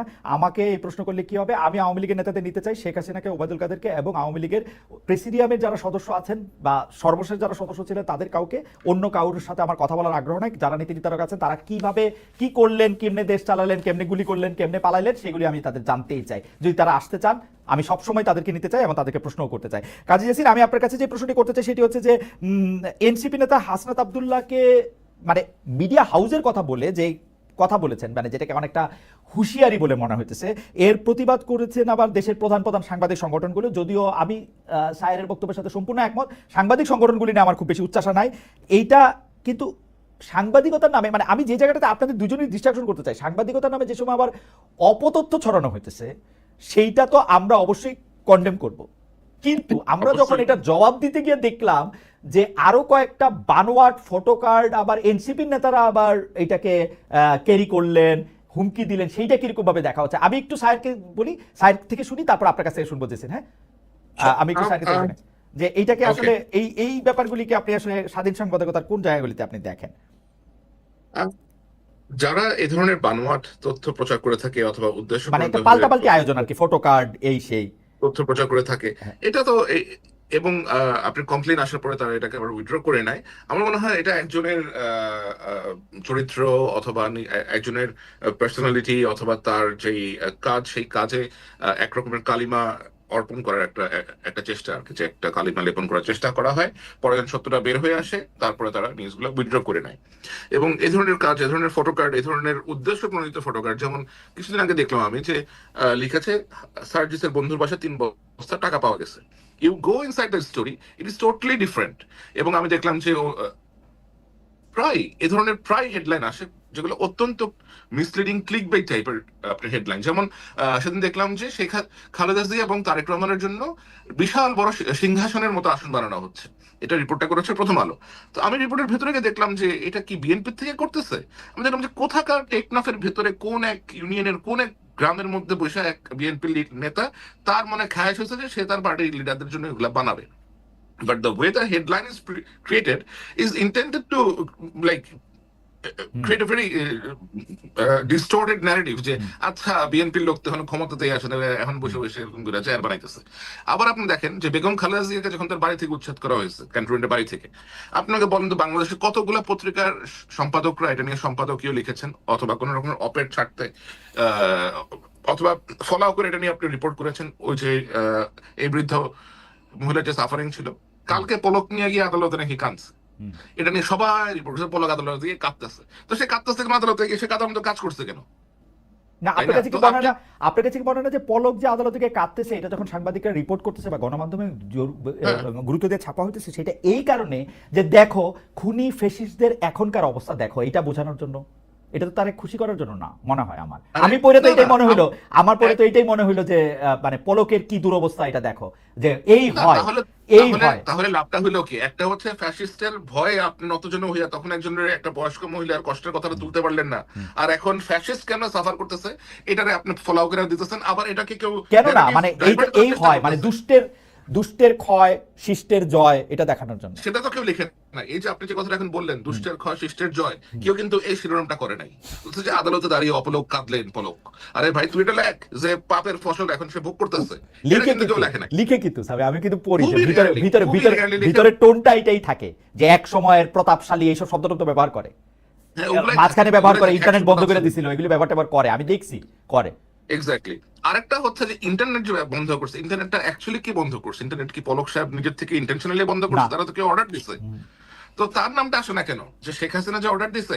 এবং আমি এমন বিষয় শুনেছি যে শেখ হাসিনা এটা নিয়ে মজা করতেছেন যে করে তো দিছে বন্ধ, আমার আসার আগে আমি আমরা তো নামাইতে চাই। এরপরে যে সরকার আসবে সে এসে ইন্টারনেট চালু করবে, থাকুক ইন্টারনেট বন্ধ, এরকম কথাবার্তা সে বলছে, রেকর্ডের মধ্যেই বলছে এগুলো সে। ওকে, আমি আমি আমি একটু কাজের কাছে যাই যে এই যে পাল্টাপাল্টি ফটো করা, ফটো কাটগুলির আবার শেয়ার করা, এই অপতথ্য দিয়ে অপতথ্য মোকাবেলা করার চেষ্টা করা, সেটাকে আপনি কিরকম দেখেন? আর দর্শকরা আপনার কাছে একটু প্রশ্ন করেছেন যে খালেদা আপনি 10-10 দিয়েছেন, কাজী জেসিন আসলে এখনকার সাংবাদিকতাকে কত নম্বর দিবেন এটা তার কাছে জিজ্ঞেস করবেন, আমার কাছেও জানতে চাইছেন, আমি এখন 1-2 দিতে পারি। তারপরে হচ্ছে আমার প্রশ্নটা হচ্ছে যে এই যে সাংবাদিকতার নামে যে অপতথ্য ছড়ানো হচ্ছে, এইটা শুধু এনসিপি নেত্রীদের বিরুদ্ধে নয়, সামগ্রিকভাবে নারী ও শিশুদের নামেও আমরা এগুলি অনেক সময় দেখি, অমর্যাদা অবমাননা করে এটা দেখি। এই অপসাংবাদিকতা প্রতিরোধে কি সাংবাদিক সংগঠন বা সাংবাদিক নেতাদের আমরা সোচ্চার দেখি না কেন? এইটার কারণ কি, মানে এই সরকারের সময় আইসাও, আর এই অপতথ্য দিয়ে অপতথ্য মোকাবেলাকে আপনি কিভাবে দেখেন? না, অপতথ্য দিয়ে তো অপতথ্য মোকাবেলা করা যায় না। অপতথ্য তো একটা মানে কোনোভাবে অ্যাকসেপ্টেবল না। সে অপতথ্যকে আবার মোকাবেলা করার জন্য আপনি যখন অপতথ্যকেই ব্যবহার করেন তখন তো আসলে অপতথ্যেরই জয় হয়ে যাচ্ছে। এটা অ্যাবসলিউটলি আনএক্সেপ্টেবল। আর আমার মনে হয় যে এখানে আসলে আম, সংবাদ মাধ্যমের ক্ষেত্রে আমি বলবো যে ইউনিয়নে যারা আছেন তাদের আসলে ঐক্যের প্রয়োজন, মানে ঐক্যবদ্ধভাবে কাজ করা প্রয়োজন, যেটা আমার মনে হয় যে এখন আগের চেয়ে একটু হলে দেখা গেলেও তাদের আরো ভাবা উচিত যে গণমাধ্যমে যারা কাজ করছে তাদের সততার সাথে কাজ করার জন্য কি ধরনের এনভায়রনমেন্ট করা দরকার। কারণ গণমাধ্যমে আমরা দেখছি যে বিভিন্ন প্রতিষ্ঠানে বিভিন্ন রকম অবস্থা। আসলে কোনো কোনো প্রতিষ্ঠানে এতই সাংবাদিকরা আছে যারা বিভিন্ন সময় আওয়ামী লীগের অনেকের কাছে সুবিধা নিয়েছে এবং আওয়ামী লীগের পারপাস সার্ভ করেছে, তারা একরকম আতঙ্কের মধ্যে আছে। কিন্তু একটা মানুষ যখন আতঙ্কের মধ্যে থাকবে তখন এরকম একটা কাজ সে কিভাবে সততার সাথে যে কাজটা করতে হয়, নিষ্ঠার সাথে যে কাজটা করতে হয়, সে কিভাবে করবে, সেটা তো প্রবলেমেটিকই হবে। তো ওই জায়গা থেকে আমার মনে হয় যে তাদের এনভায়রনমেন্টটা ক্রিয়েট করা দরকার। যারা আসলে আওয়ামী লীগের সাথে একসময় ছিল তারা যদি অনুতপ্ত হয়ে থাকে এবং তারা যদি আসলে সৎ সাংবাদিকতা করতে হয়, তাদেরও এক ধরনের ট্রেনিং এর মধ্যে দিয়ে যাওয়া আমার মনে হয় নেওয়া প্রয়োজন নতুন করে। সুতরাং সেই জিনিসটা না করে আপনার ওই যে আমি আবারও বলছিলাম সুপারফিশিয়াল কোনো কিছু হলে সেই প্রবলেমটা অবশ্যই থাকবে আর কি। আর এই যে যে প্রসঙ্গটা আপনি আনলেন, স্যারও বললো যে সার্জিসের বাসায় কার্ড পাওয়া গেছে, টাকা পাওয়া গেছে, এরকম একটা কার্ড দেখলাম আমরা।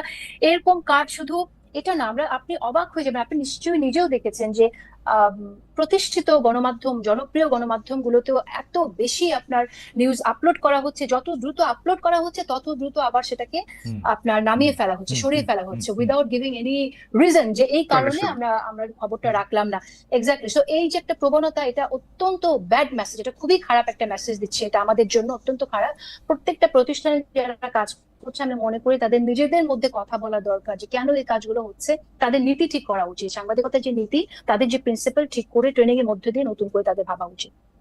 সাংবাদিকতার নীতি এবং ট্রেনিং এর কথা আপনি বলতেছিলেন, কিন্তু আমরা মানে এই জায়গাটাতে আপনাদের দুজনের কাছে আবার একটু জানতে চাই যে সাংবাদিকতা কিন্তু ট্রায়াল এন্ড এররের মধ্যে দিয়েই আসলে এগিয়ে চলে। যদি সাংবাদিকরা প্রতিদিন একটা করে পরীক্ষা দেয়, সেটা সংবাদ মাধ্যমের ক্ষেত্রে প্রতিদিন, আর যদি মানে ব্রডকাস্ট মিডিয়ার ক্ষেত্রে আপনি দেখেন তাহলে প্রতি ঘন্টায় প্রতি মিনিটে তারা পরীক্ষা দেয়। তারা যদি চুরি করে, বাটপারি করে, বায়াস করে, তাদেরকে কিন্তু জনগণ প্রত্যাখ্যান করে। কিন্তু মানে এই যে সারাক্ষণ ক্ষমতার জায়গা থেকে সাংবাদিকতাকে বা গণমাধ্যমকে সবক দিতে থাকা, আপনারা এটা ঠিক করে নেন নাইলে কিন্তু আপনাদের এই পরিণতি হবে, উমুক 3 জনকে চাকরি থেকে বাদ দিতে হবে, তুমুক জন এটা ভালো করতেছেন, সেইটাকে আপনারা আসলে কেমন ভাবে দেখেন?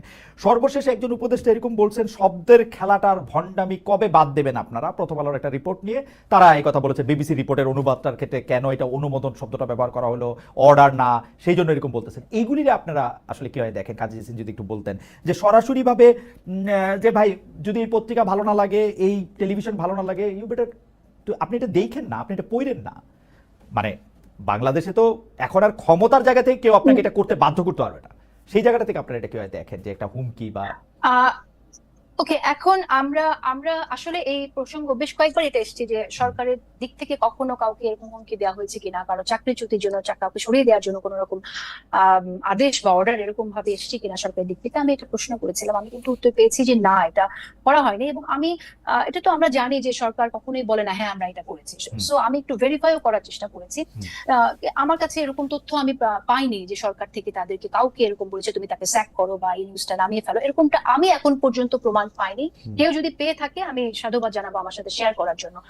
আর হচ্ছে যে গণমাধ্যমে সরকারের গণমাধ্যমকে কি বলবো, আপনার গণমাধ্যম যে ফ্রিলি কাজ করছে সেটার জন্য একটা ব্যাপার যেখানে সরকারের সাথে যে সমঝোতাটা হওয়া দরকার, আপনি যে মেসেজটা আপনি আমাকে এখানে দিলেন যে একজন একটি সংবাদ নিয়ে কথা বলেছে, আমার মনে হয় যে এখানে কমিউনিকেশন, কানেকশন একটা ব্যাপার। এমন একটা সময় আমরা আছি যে আপনার ভারতের যারা ভারতীয় যে মিডিয়া সেটা বাংলাদেশের বিরুদ্ধে নানান রকম প্রোপাগান্ডামূলক নিউজ করছে। এবং আপনি এখানে আমি একটু উল্লেখ করি, আমার উপর প্রধানতম ক্ষোভ ছিল যে ভারতের সাথে যে চুক্তিগুলো হয়েছিল টিপাই মুখ থেকে শুরু করে সেই সময়, সেগুলো নিয়ে আমি অনেক বেশি কথা বলতাম, আমার প্রোগ্রামে অনেক অ্যানালাইসিস করতাম। এবং সেই সময়টা আমি এরকমও শুনেছি যে অনেকে যারা কিনা এখানে ভালো জায়গায় যেতে চায় তারা ভারতের নীতি নির্ধারকদের সাথে ভালো যোগাযোগ রাখে। তো এই সাংবাদিকদেরই কিন্তু উত্তরসূরিরা এখনো রয়ে গেছে। সুতরাং সরকারের জায়গা থেকে সংশয়ের একটা জায়গা থাকতে পারে। আমি মনে করি যে ওইটা যদি হয় তাহলে স্বাধীনতা তো অপার স্বাধীনতা তো আমরা কেউ চাই না। আমরা তেমন স্বাধীনতা চাই না যেটা আমার সার্বভৌমত্বকে, আমার নতুন বাংলাদেশ বিনির্মাণকে ক্ষতিগ্রস্ত করবে। সেই জায়গা থেকে আমার মনে হয় ট্রাস্টের রিলেশনশিপটা খুব দরকার। আচ্ছা, ওকে, আমি আপনার কাছে আসবো আবার। জনাব জুলকারনাইন স্যার, আপনি যদি একটু বলতেন যে বিভিন্ন মহল থেকে ঠিক হুমকির সুরে ধমকির সুরে আমার অসুবিধা নাই, কারণ আমি মনে করি জার্নালিজম করতে গেলে আপনাকে লোকে খুব প্রেমপত্র পাঠাবে, খুব ভালোবাসার কথা বলবে, এরকম নাই হওয়ার কথা। আপনাকে রেগে রেগেই কথা বলার কথা, আপনি কতটা হজম করতে পারেন সেইটাই হচ্ছে আপনার দেখার জিনিস। আমি মোটেও মাইন্ড করি না। আসিফ মাহমুদ সজীব ভাই এরকমই বলবে, শব্দের খেলার ভণ্ডামিটা কবে বাদ দেবেন আপনারা। জুলকারনাইন স্যার এরকমই বলবে, প্রথম আলো একটা খুব বাজে পত্রিকা, বাজেভাবে এটা করছে, আমার এতে কোনো অসুবিধা নাই। কিন্তু আপনি এটাকে কিভাবে দেখেন? অনেক ক্ষেত্রে গণমাধ্যম নিজে খুব একটা ইন্টিমিডেটেড জায়গায় চলে যায় আর কি, সেলফ সেন্সরশিপের নাম করেও। আচ্ছা, জুলকারনাইন স্যার কখনো বলেন প্রথম আলো একটা খারাপ পত্রিকা। আমি বলেছি যে প্রথম আলো ন্যারেটিভ টুইস্ট করার চেষ্টা করে, ন্যারেটিভ অন্যভাবে এটা বানানোর খারাপের চেষ্টা চেয়ে তো করে, বেশি খারাপ হইলো, না অসুবিধা নাই, খারাপ মানুষকে হইলো। গেলানোর চেষ্টা করে, এবং এটা তারা প্রায় করে, এবং এটা তারা এখনই প্রথম করছে না, এটা তারা অনেকদিন ধরেই করছে। আসিফ যদি বলে থাকে যে শব্দের খেলা, আমার মনে হয় তার এই পার্টিকুলার টেক্সটটা ওয়াজ নট এন্টায়ারলি রং। কারণ শেখ হাসিনা যেখানে বলেছে যে আমি অর্ডার দিয়ে দিছি, এটাকে তো আপনার পারমিশন বলে গা বাঁচানোর কোনো বিষয় না। পারমিশন হচ্ছে আমি তোমাকে অনুমতি দিছি, একটা আপনি করতে পারেন, নাও করতে পারেন, চয়েস ইজ ইয়ার্স। বাট যখন আপনি কাউকে অর্ডার দেন, being the commander in chief অথবা being the head of the ministry of defence, আপনি যখন অর্ডার পাস করেন, that is something people has to carry out in the street. তো আপনি সেটাকে ওইভাবে কনভে করে যাবেন। এবং বিবিসি বাংলার, এখন আমি কি বলবো, আমাদের কিছুদিন একটা একটা একটা একটা অনুষ্ঠান হয়েছে আমাদের লাইক আল জাজিরা থেকেই, you should watch that. এখানে একটা ইভেন্ট হয়েছিল ইউকেতে, গ্লাসটনবেরি নামে একটা ফাংশন হয়েছিল এখানে, আপনার কনসার্ট ইভেন্টের মতো। The way they have twisted the entire narrative did send a very wrong message, and আমাদের ওই প্রোগ্রামে এটা বেশ ভালো করে তুলে ধরা হয়েছিল। So I don't want to take that avenue, I don't want to criticize them for anything, but এই ধরনের choice of words is not correct.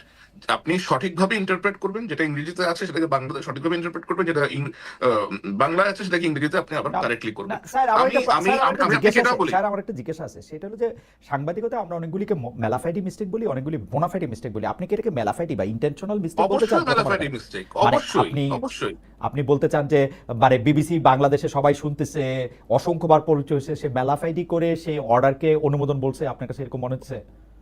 এরকম অবশ্যই করেছে তারা। আপনি যদি বিবিসি বাংলার গত সরকারের সময়কার রিপোর্টগুলো দেখেন, এখনো এই সরকারের সময় তারা এমন অনেক কিছুই করেছে যা আমার মনে হয় ওয়াজ নট ভেরি কারেক্ট।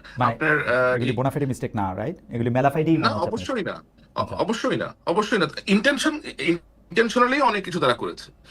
এটা শুধু বিবিসি বাংলা একা না, আপনার পূর্বের যে কর্মস্থল আছে ডয়চে ওয়েল বাংলা, ওইখানেও অনেক সময় আমরা লক্ষ্য করেছি যে এরকম মিস্টেক হয়েছে।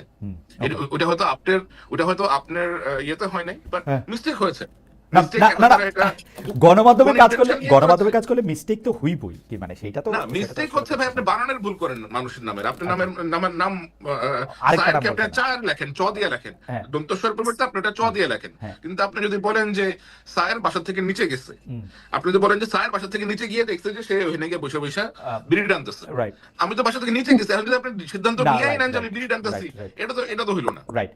না, এটাতে আমি আপনার সাথে একমত। আমি জেসিনের কাছে থেকে শুরু করতে চাই, যেটি আসলে আপনাদের দুজনের কাছে প্রশ্ন। জেসিন, আমি কিন্তু খেয়াল করেছি যে সে সময় আসলেই এই প্রশ্নগুলিতে আওয়ামী লীগ সরকার সবচেয়ে বেশি বিব্রত হতো। আন্তর্জাতিক চুক্তি, অর্থাৎ আন্তর্জাতিক চুক্তি বলতে তো এর সিংহভাগ বা 95% বা 97% চুক্তি ভারতের সঙ্গে হয়েছে।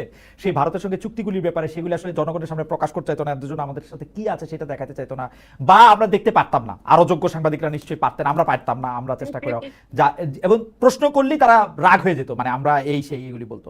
কিন্তু আমার প্রশ্ন, এই 10 মাসেও কি সরকারের কাছে একই প্রশ্ন আমরা করতে পেরেছি যে সেই চুক্তিগুলি কোথায়, সেই চুক্তিগুলি বাতিল করা হলো না কেন, সেই চুক্তিগুলি আমাদের সামনে কেন আনা হলো না?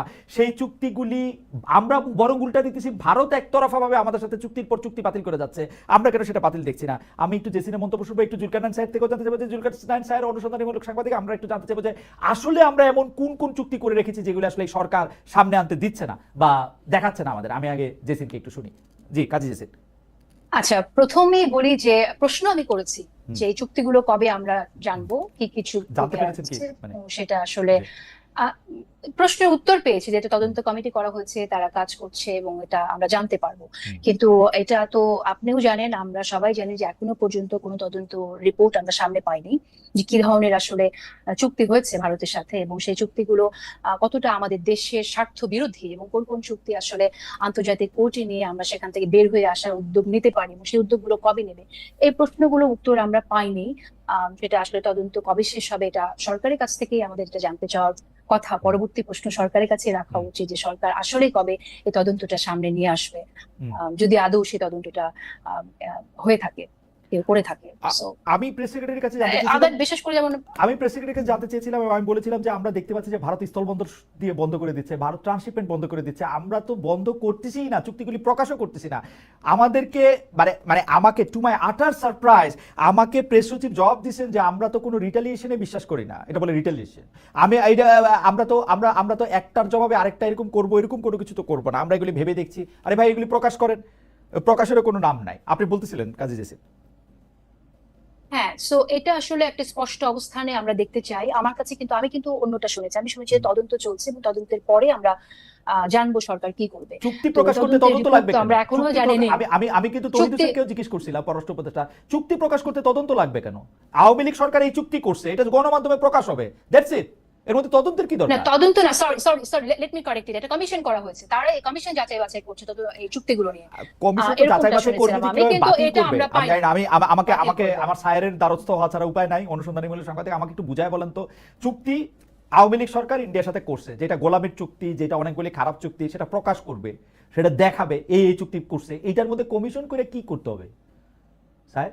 আমার আমার যেটা আমি যতটা জানি, যতটা আমি বুঝতে পারছি, সেটা হচ্ছে যে তারা দেখতে যাচ্ছে যে কোন চুক্তিগুলোর মধ্যে বাংলাদেশের অ্যাডভান্টেজ কতটুকু আছে, ডিসঅ্যাডভান্টেজ কতটুকু আছে, কোন চুক্তিগুলো থেকে এক্সিট ক্লজ বেশ সহজ, কোন চুক্তিগুলোর exit clause is very hard. এবং এখানে বেশ কয়েকটা চুক্তি আছে আমি যেগুলো ব্যাপারে আমি জানি যে এগুলোর exit clause is very severe, যে আপনাকে যদি বের হতে হয়, আপনাকে ওরা যে প্রজেক্টটা করেছে অথবা যে ইনভেস্টমেন্ট করেছে সেটার সম্পূর্ণটা অথবা আগামী 20 বছর 15 বছর আমি বিনয়ের সাথে একটা কথা বলি। আওয়ামী লীগ সরকারের বিরুদ্ধে জেসিন যেটি নিয়ে আসলে শুরু করেছিলেন, সেটি মানে 2009-10 পর্যন্ত বোধহয় উনি মাত্র করতে পারছেন, বা 11 পর্যন্ত, আমি জানি না। এরপরেই তাকে চলে যেতে হয়েছে বা তাকে থাকতে দেওয়া হয় নাই, বা আমি যে কথাই বলি না কেন, বা আমরা যারা ছিলাম তারা বারবার আওয়ামী লীগ সরকারকে এই কথা বলতাম, আপনারা যেগুলি চুক্তি করছেন দয়া করে সেগুলি প্রকাশ করেন, আমাদেরকে দেখান না। আপনারা সংসদে আলোচনা করেন না, এটা ওয়েবসাইটে দেন না, এটা নিয়ে কোনো একটা শ্বেতপত্র প্রকাশ করেন। এখন সরকার আসছে, এটার এক্সিট ক্লজ কি আছে, এটা দিয়ে আমরা বাইরেতে পারবো কি পারবো না, সেটা তো আমরা বোঝার তো দরকার আছে। আপনি চুক্তিগুলি খালি প্রকাশ করবেন, এতে আপনার কি অসুবিধা? আমি বলি কি অসুবিধা? আমার হাইপোথেসিস হচ্ছে এই সরকারও ভারতেরই কোনো না কোনো ভাবে স্বার্থ দেখে।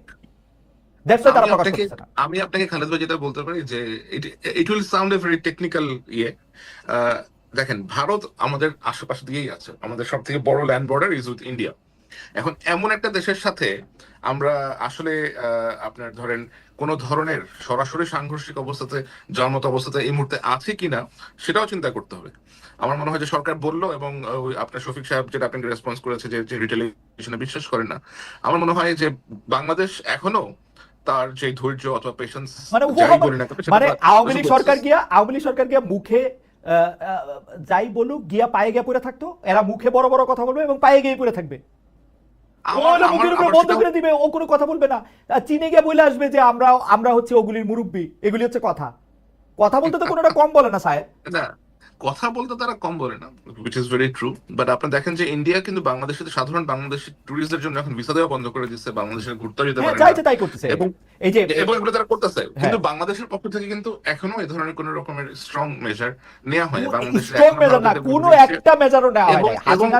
এবং আমি আপনাকে ইন্টারেস্টিং জিনিস বলি, বাংলাদেশে গত কয়েক মাসে বেশ কিছু উল্লেখযোগ্য সংখ্যক রয়ের এজেন্ট ঢুকেছে, এসে এরা ডিটিএফ এর সাথে মিটিং করেছে, এনএস এর সাথে মিটিং করার চেষ্টা করেছে, তাদেরকে পার্সুয়েট করার চেষ্টা করেছে, এবং লাকিলি আমাদের এজেন্সিগুলো এদের সাথে কোনো রকমের কোঅপারেশনে যায় নাই।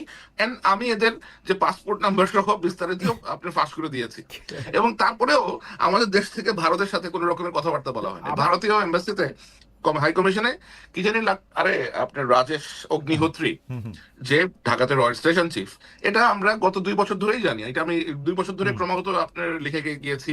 এই লোক লাস্ট ইলেকশনের সময় আপনি বিভিন্ন রকমের প্রভাব রেখেছে, এর সাথে মিট করতে চায়, ওর সাথে মিট করতে চায়, তার বাসায় পলিটিক্যাল পার্টিদেরকে নিয়ে আসে, বাট স্টিল বাংলাদেশ এখনো এই লোকটাকে রেখে দিয়েছে ঢাকাতে, সে এখনো ঢাকাতেই আছে। হাসিনা সরকার চলে গেছে, he is still in the same appointment, এবং সেটাতে কোনো ব্যবস্থা গ্রহণ করা হয় না। আমি এই কথাটাই বলতে চাই যে ডক্টর মোহাম্মদ ইউনূস সরকার একটা কিছু মানে সমান কিছু করার দূরে থাক, ইন্ডিয়া একের পর এক গাজোয়ারি, আজকে বর্ডার বন্ধ করে দিচ্ছে, কালকে ভিসা বন্ধ করে দিচ্ছে, কালকে স্থলবন্দর বন্ধ করে দিচ্ছে, কালকে ট্রান্সশিপমেন্ট চুক্তি বাতিল করতেছে, একটা কিচ্ছু করে নাই যেটা ইন্ডিয়ার স্বার্থের এগেইনস্টে যায়, শুধু কতগুলি গপ্প দেওয়া ছাড়া, উঁচা কথা বলা ছাড়া। হয় এবার কিছু স্টেটমেন্ট ইস্যু করেছে বাংলাদেশের, লাইক কোন স্টেটমেন্ট, কোনটা বলুন তো? আপনার সবার ওই যে আগে আইসে আপনার আদানি border- টাকা দিছে, জিজ্ঞেস করলেই বলে যে আদানি টাকা না দিলে বলে ভারত বোম মারতো। সবার আগে আইসা এগুলি করছে, এগুলি আমাদের ভাই। যাই হোক, হবে লাস্ট প্রসঙ্গে লাস্ট আসি। এইটা আসলে এটা আমরা যে ইয়াকে দিয়ে শুরু করি, জেসিনকে দিয়ে শুরু করি, আমরা সায়েরকে দিয়ে শেষ করব। সেটা হচ্ছে যে মানে বর্তমানে বাংলাদেশে মানে আমি বেশিরভাগ সময় একটু ভবিষ্যতের কথা ভাবি, যে পরে যখন কন্টেন্ট অ্যানালিসিস করে গণমাধ্যমের এই কাজগুলি দেখা হবে, তখন সেটা আসলে কি দেখা হবে। যেমন মনে করেন বাংলাদেশের গণমাধ্যম রাষ্ট্রপতি সংক্রান্ত সকল সংবাদ এড়ায় চলে, কিন্তু বড় একটা খবর হলো কয়েকদিন আগে যে রাষ্ট্রপতি প্রথমবারের মতো 10 মাসে প্রথমবারের মতো বঙ্গভবন ছেড়ে বাইরে হয়ে আসা সেনা ইয়াতে আসছেন পিজিআর এর অনুষ্ঠানে। সেই খবরটাও আসলে খুব বেশি পরিমাণে আমরা মানে বাসসে দেখি নাই, বিটিভিতে দেখি নাই, ইয়াতে দেখি নাই। এইটা আসলে কিভাবে বিবেচনা করা হবে? মানে এটা কি স্বাধীনতা? মানে আমরা ওকে দেখতে পারি না অথচ ও প্রেসিডেন্ট, মানে এটা কেমনে দেখা হবে? আপনাদের দুজন কিভাবে দেখেন আসলে, মানে এটা কিভাবে